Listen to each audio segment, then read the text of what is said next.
Would you like your English to sound sharper, richer, and a little bit more natural?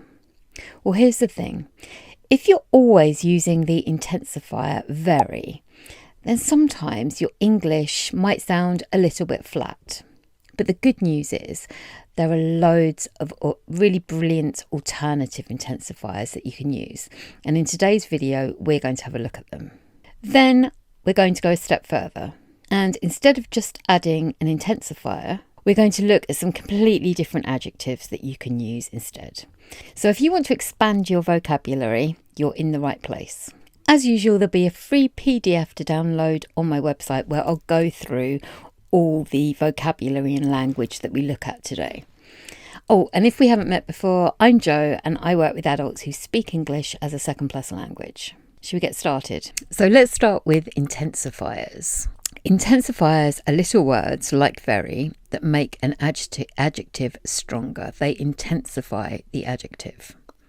Just like very, but the ones I've got are a little bit more interesting.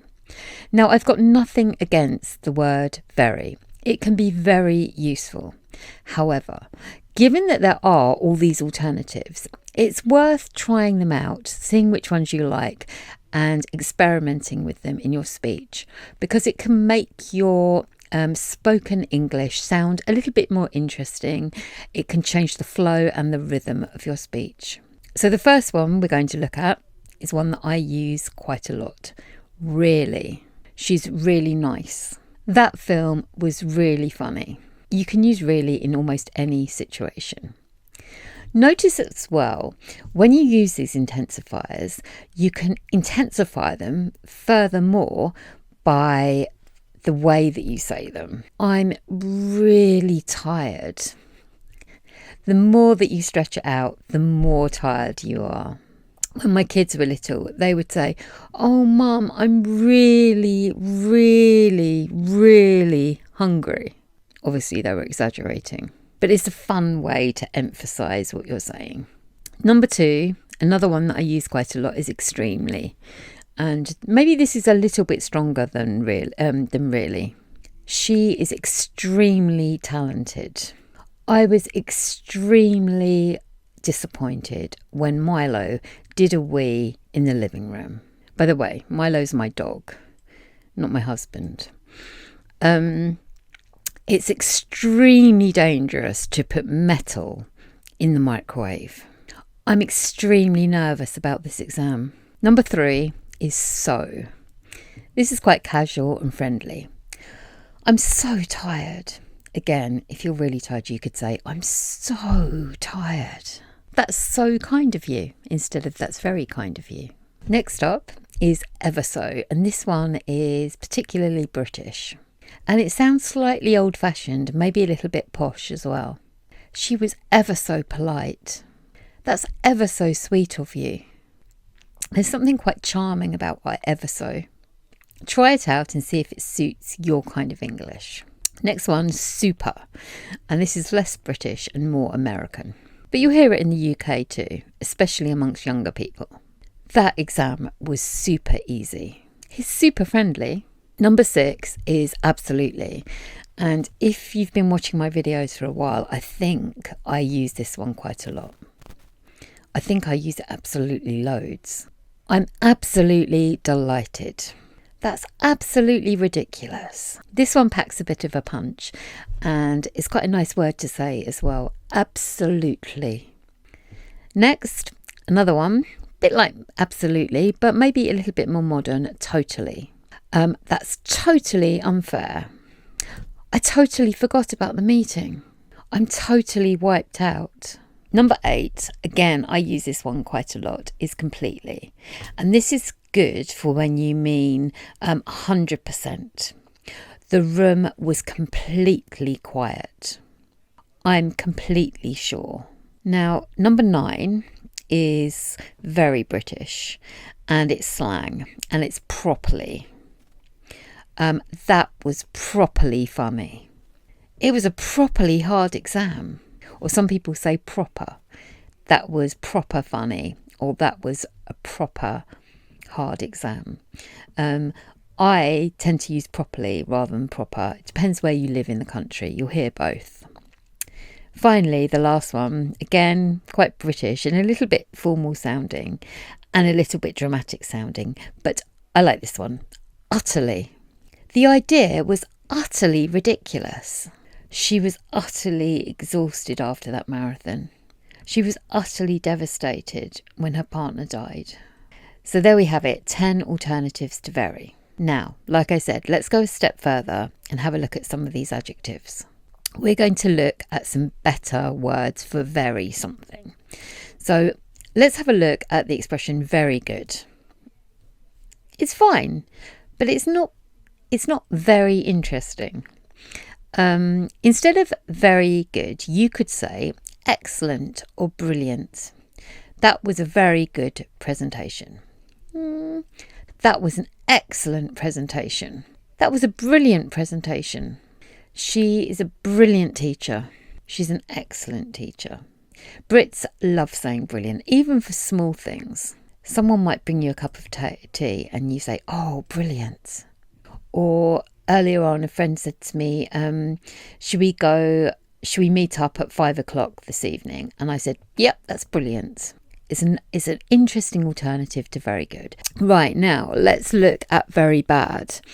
2 alternatives to very bad are awful and dreadful. The food was dreadful. The weather is awful again. Or you could add an intensifier if it's really bad. Oh, the weather is absolutely awful again. That's quite handy if you're in the UK. Next up, very hot. 2 alternatives to very hot are boiling or scorching. It's boiling today. It's totally boiling today. It's been scorching this summer. It was a scorching hot day yesterday. Next, very cold. 2 alternatives to very cold are freezing and bitter. I'm freezing. Let's put the heating on. I'm absolutely freezing. Let's put the heating on. I'm completely freezing. Let's put the heating on. It's bitter out there today, meaning it's very cold out there today. Next, very tired. Exhausted and shattered. I'm exhausted after that run. I'm absolutely shattered. Very British. Next up is very happy, and 2 alternatives to very happy are delighted and thrilled. I was delighted to meet her. She was thrilled with her exam results. So you could use that instead of saying very pleased with her exam results. She was thrilled. She was absolutely thrilled with her exam results. Next up, very sad, heartbroken or miserable. She was heartbroken after the breakup. He looked miserable in the rain. Number 8 are alternatives for very angry. Furious or livid. She was furious when she saw the bill. He was livid about the mistake. Can you see how much more vivid these words are than saying very angry? She was very angry when she saw the bill. She was furious when she saw the bill. He was livid about the mistake. Next up, very funny. And an alternative for that is hilarious. The film was hilarious. Number 10, alternatives for very hungry. Starving or ravenous. I'm starving. What's for dinner? We were absolutely ravenous after the hike. Next up, very small. And you could say tiny or minute or teensy. Again, a very British word, teensy. The cafe was tiny but cosy. There was only a minute chance of a success. There was only a very small chance of success. Tinsy, we tend to use for very small objects. Oh, look, there's a tinsy little spot on my finger. Moving on, number 12, very big. And I've got a few for these. Huge, massive, or another one that, again, I think it's quite British and it's slang, and it's ginormous. If something is ginormous, it's not just enormous, it's a cross between gigantic and enormous. It's ginormous. They live in a huge house. It's a massive problem.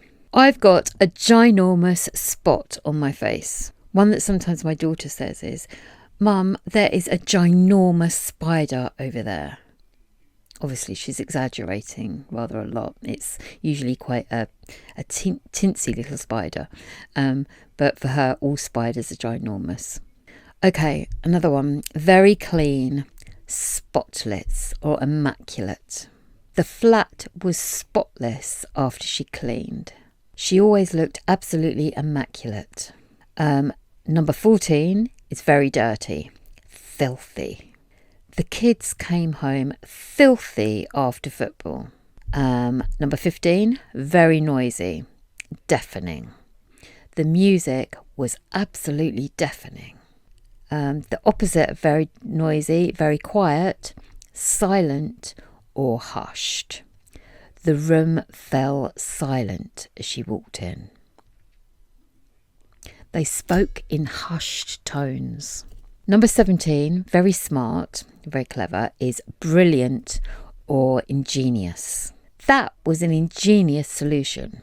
She is a brilliant scientist. 18, very stupid. Foolish or idiotic. It was a foolish mistake. That was absolutely idiotic. Again, I think I've used this with my kids. Despite the fact that they're kind of almost adults, they do still sometimes do things that are absolutely idiotic, especially my son. Okay, number 19, very expensive.